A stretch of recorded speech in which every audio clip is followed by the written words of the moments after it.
안녕하세요. 조이북클럽의 조이입니다. 오늘 제가 소개해드릴 책은 이진희 목사님의 가나안에 거하다입니다. 네, 주변에서 책을 추천받고 읽어보면 좋겠다. 또 지금 회사에서 남편이 굉장히 이슈로 힘들어하고 있는 상황인데 남편한테 사주고 싶다. 저희 마을장님이 그러셔서 아, 남편이 안 읽을 것 같아가지고 여보 미안해 너무 솔직하게 얘기해서 그런데 네 그래서 제가 읽고 전해줘야 되겠다 해서 저는 이 책을 접하게 되었고요. 교회 생활을 좀 해보신 분들은 광야, 가나안 선택하라고 하면 아마 대다수가 가나안을 선택하지 않을까라는 생각이 들 정도로 우리는 광야를 많이 싫어하죠. 네.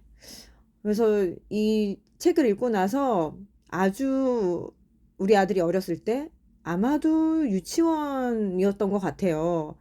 제가 직장 생활을 하고 있을 때, 힘들다.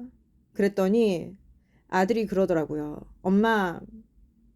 엄마도 지금 모세처럼 광야에서 단련받고 훈련받고 있는 걸 거예요. 이거를 잘 견디면 엄마도 쓰임 받으실 수 있을 거예요. 그래서 나 40년 광야 생활 해야 되나? 그랬지만 어쨌든 아우 어린 아들한테 이런 메시지를 받으니까 되게 감사하더라고요. 네, 어쨌든 사람들은 가난하면 젖과 꿀이 흐르는 땅, 축복의 땅을 많이 연상을 하고 있다라는 거죠. 네, 그런데 여러분들은 어떠셨어요? 저는 이 학교에서 역사나 뭐 이렇게 배울 때 보면 대부분의 문명은 우리 흔히 사대 문명 하잖아요. 큰 강을 끼고 있어야 됩니다. 네, 그래서 중국의 항화 문명이라든가 아니면 이집트 거기도 보면은 나일강이 있었잖아요. 근데 막연하게 근데 이 정말 좋은 땅이라고 하면은 성경을 읽으면서 어렴풋이 그런 느낌이 있었던 것 같아요. 그래서 여기가 그렇게 좋으면은 큰 강이 있어야 되는 거 아닌가? 네, 아니나 다를까. 이 성경에서 명확하게 이스라엘 백성들에게 이야기하고 있잖아요. 가나안 땅에 들어갔을 때 네 앞에 축복과 저주가 놓여져 있다. 주신 말씀대로 잘 살면 네가 천대까지 그 축복을 누릴 것이고 그게 아닐 경우에는 어마무시하게 이 저주가 따른다. 네, 그래서 그 축복 중에 하나가 결국은 때에 맞는 비. 그래서 땀 흘려 일했을 때 농사를 지을 때 비가 와야 되잖아요. 그러면 그걸로 수확을 하고 네가 배불리 먹고 편히 쉴 것이다. 그게 축복이다라는 거죠. 그런데 네, 말씀대로 안 살게 되면 비가 내리지 않으니 당연히 먹고 살기 힘들어지겠죠. 네, 그래서 말씀대로 사는 곳, 그렇게 했을 때 젖과 꿀이 흐르는 곳, 그것이 바로 약속하신 가나안 땅, 그 축복이라는 거죠. 그래서 이 참 땅 자체만 보면 결국 사람들은 애굽 땅을 더 선호할 수밖에 없었겠구나. 이 책을 읽고 나서 이스라엘 민족을 조금은 더 네, 이해하게 되는 이게 책을 그냥 성경책을 읽을 때는 매번 정말 목에 깁스한 목이 뻣뻣한 민족 정말 말 안 듣는구나 했는데 나 역시 만약에 그 풍족한 그 애굽에서 그 큰 강을 끼고 있는 상태에서 부족함 없이 살았다면 이 광야가 그리고 그 눈앞에 둔 가나안이 그다지 매력적으로 보이진 않았겠구나. 그래서 똑같이 반항하고 불순종하고 참 말 안 들었겠구나. 라는 생각이 들더라고요. 그래서 어쨌든 땅 자체만 보면은 우리가 흔히 생각하는 정말 판타스틱 우리가 흔히 얘기하는 뭐 강남 요런 건 아니다. 라는 이미지에 대한 환상을 팍팍 깨주고 이게 왜 정말 약속의 땅이 중요한 것인지 네, 하나님께서 약속하신 그 땅 그게 더 깊이 와닿는 계기가 돼서 네, 인상적이었습니다. 그리고 제가 이 책을 통해서 한 번 더 깨닫게 된 거는 이슬에 대한 부분이었어요. 음, 책에서 39페이지에 보면은 그런 얘기가 나와요. 여러분들은 그냥 순간적으로 한번 생각을 해보세요. 땅에 이슬이 맺히잖아요. 그러면 그 이슬이 이스라엘 민족이 취하는 강수량의 몇 프로 정도 차지하고 있었을까? 네, 이슬. 정말 굉장히 적은 부분일 것 같지 않나요? 네, 근데 놀랍게도, 네, 그 이슬이 강수량 전체의 25에서 30%를 차지하고 있다고 하더라고요. 그래서, 아, 그래서 성경에서도 보면은 심지어 그 학개서 1장 10절에도 여기 페이지 명시가 되어 있거든요. 그래서 그러므로 너희로 말미암아 하늘은 이슬을 그쳤고 땅은 산물을 그쳤으며, 네, 너네 농사 짓는데 특히나 이제 땅이 척박한 곳에서 이제 과일 농사를 주로 짓는 산악지대는 이슬이 내리지 않으면 그만큼 과일 농사에 큰 타격을 입게 된다라는 거죠. 그래서 이게 그냥 이슬로 끝나는 게 아니고 결국은 열매를 맺는데 생계 유지하는데 굉장히 큰 부분이구나. 그래서 성경을 읽으면서 근데 왜 이슬이지?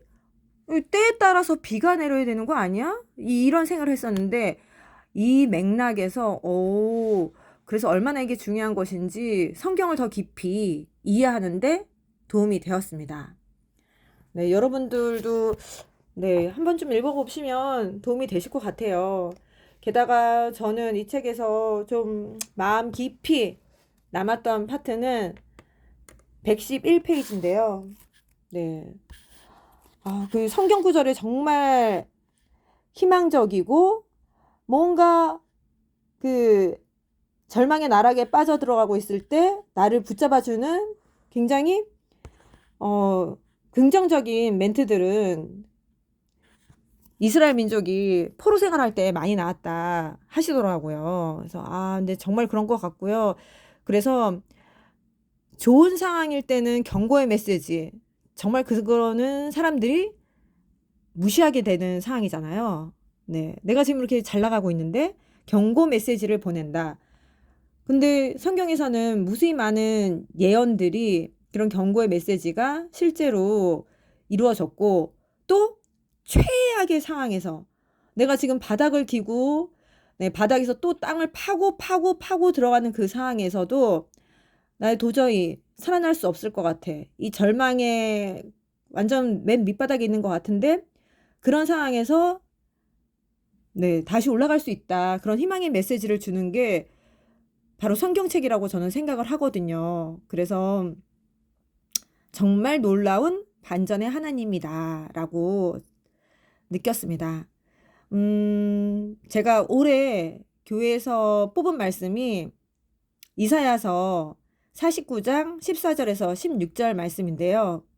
거기에 이런 이야기가 나와요. 말씀에서 생각해봐라. 엄마가 아이를 낳았는데 그렇게 모유수유해서 잘 키운 그 아들을, 젖먹이 아이를, 그 아들을 네가 잊을 수 있겠니? 못 잊잖아. 그럼에도 불구하고 그게 잊는 게 가능하다 할지라도 나는 너를 잊지 않고 있어. 네, 그 이사야 말씀이 전데 올해 받은 저의 말씀인데 여기서 보면서 이 포로 생활 보통은 저희 포로 생활 좀 빨리 끝나게 해주세요. 저 이게 10년이면 5년 되게 해주시고 5년이면 1년으로 좀 빨리빨리 끝나게 해주세요. 이렇게 기도를 많이 하잖아요. 그런데 하나님은 그 광야의 시간을 단축시키는 게 아니라 그 광야를 잘 통과할 수 있도록 지켜주신다, 약속하신다라는 거죠. 그래서 제가 뽑은 올해의 말씀도 이사야 말씀도 네, 바벨론 포로 생활, 광야를 지나고 있던 이 민족에게 준 거였다. 왜 이 광야가 끝나지 않는 거지? 혹시 하나님이 나를 잊으신 건 아닐까? 네, 이런 생각을 많이 하게 되는데 하나님은 결코 나를 잊지 않으신다. 우리가 하나님 잊으신 거 아니에요? 라고 생각할 뿐이다.